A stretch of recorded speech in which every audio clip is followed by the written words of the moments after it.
बिस्मिल्लाहिर्रहमानिर्रहीम। अस्सलाम वालेकुम। उर्दू टीवी के तमाम नाज़रीन को आज की इस वीडियो में खुश आमदीद कहते हैं। ऐसे शख्स से अल्लाह भी मुंह फेर लेता है।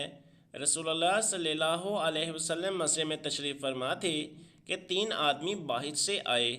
दो तो रसूलुल्लाह सल्लल्लाहु अलैहि वसल्लम की मजलिस में हाज़िरी की गर्ज से आगे बढ़े, लेकिन तीसरा चला गया। इन दो में से एक ने दरमियान में खाली जगह देखी और वहाँ बैठ गया। दूसरा शख्स पीछे बैठ गया। वो तीसरा तो वापस ही जा रहा था। जब रसूलुल्लाह सल्लल्लाहु अलैहि वसल्लम वहीं से फारिग हुए तो आप सल्लल्लाहु अलैहि वसल्लम ने फरमाया, क्या मैं तुम्हें इन तीनों के मतलब एक बात ना बताऊं? एक शख्स तो अल्लाह की तरफ बढ़ा और अल्लाह ने इसे जगह दी, यानी पहला शख्स रहा। दूसरा तो इसने लोगों में घुसने से शर्म की, अल्लाह ने भी इससे शर्म की।